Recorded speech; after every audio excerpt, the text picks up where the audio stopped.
Hey everybody, welcome back to the channel. We're going to try a different camera angle today. The last video I was kind of looking up at it and that was just a little too weird for me. But I'm new to this, I'm learning as we go, so I appreciate the patience. Anyway, today we're going to talk about something I purchased recently in Dallas, and this is a little personal computer, and it is in fact the RetroPie 400. Now this thing is amazing. This is the entire computer right here. Everything's enclosed. It can do some pretty incredible stuff. You can look at emails, you can surf the web, you can watch YouTube videos, and most importantly for me is you can emulate video games. We're going to hook this up now. I'm going to show you some of that, and I hope you enjoy.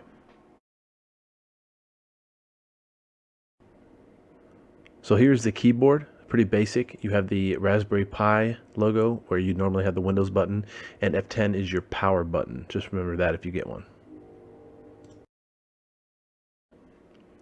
So here are the connection ports on the back. You have a Ethernet port, you have a USB 2.0 port, you have two USB 3.0 ports, you have a USB Type-C power input, you have two micro HDMI 2.0 ports, you have a micro SD card slot, and of course your Kensington connection slot for all your miscellaneous projects. This thing also has Wi-Fi and Bluetooth 5.0.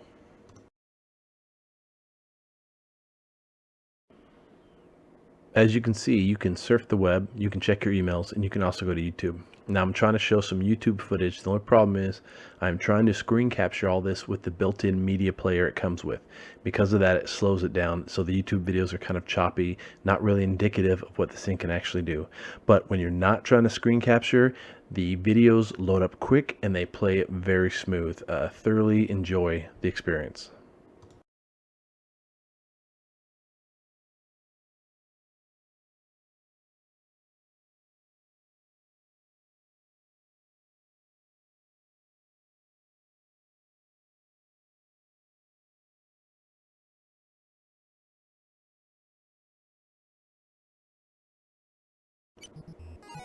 Alright, first up with emulation is the Nintendo. We are playing Bonk's Adventure. You can see it runs pretty dang smooth. I'm not the best at this game, but I haven't played it in a while. Either way, the emulation is dead on. I have yet to find a game that has any kind of issue.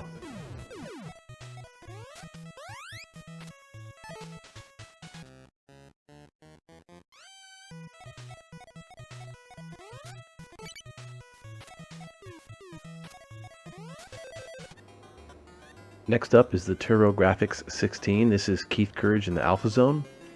Really fun game. One of the first TurboGrafx 16 games I played. I thoroughly enjoyed how you got to switch from a little man to a mech.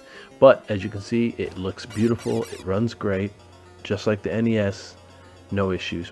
These early systems play flawless. They're perfect.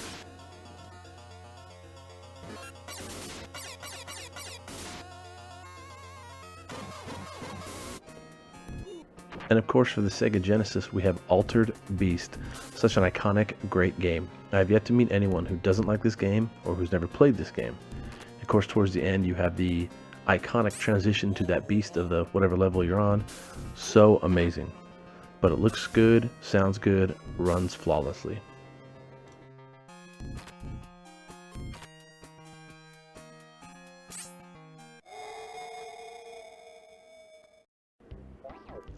Next up is Super Nintendo, and we're going to play Cool Spot.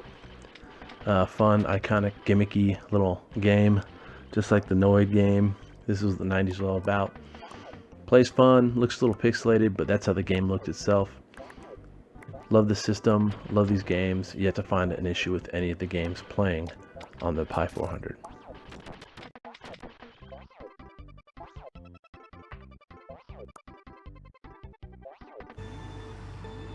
Alright, we're going to move on to something a little more intense, not too intense though, the Nintendo 64. We're going to be playing Mario 64, and as you can see it runs great, it sounds good, has a couple little crackling once in a while, but as a whole this is a great game, and you know, it's Toad to boot, so how perfect is that?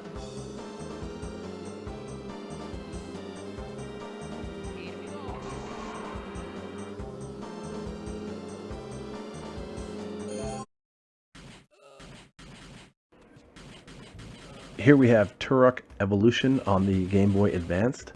Now, because we're playing at a full screen on a game that's meant for a handheld, it's going to look a little pixelated, but most people can get through that. In fact, almost all people usually get through that, have no problem. Anyway, it plays great. It's pretty smooth, sounds good.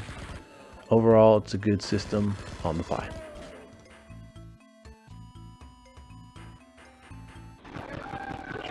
Here we have one of my favorite PlayStation games of all time. This is Castlevania Symphony of the Night. Now there is a bit of a slowdown, and when it gets a little bit intense on the screen, the music is a little crackly, but as a whole, it's pretty dang fun to play. And there's a lot of other PlayStation games that play just fine. Just certain games in certain spots have a slight slowdown. Nothing that is going to hamper it too much. Still a fun experience. And here we have, last but certainly not least, this is Redream, a program you can download. It plays Dreamcast games. Here is Marvel vs. Capcom Part 2, and as you can see, it plays exceptionally well. There's a couple slowdowns, especially when you get the big combos towards the end, but as a whole, it's great. It sounds great. I have no complaints. A lot of games on the Dreamcast will play just fine on this thing.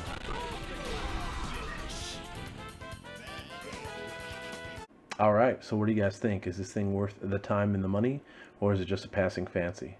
I personally am going to turn this into my children's PC. They can play their ABC mouse, they can surf the web with it, they can watch their little baby bum videos, all that good stuff, and my son can emulate the games that he likes to play. But email me at retrobengaming@gmail.com. Let me know what you think, any pros and cons. If you guys already have this, tell me what you think.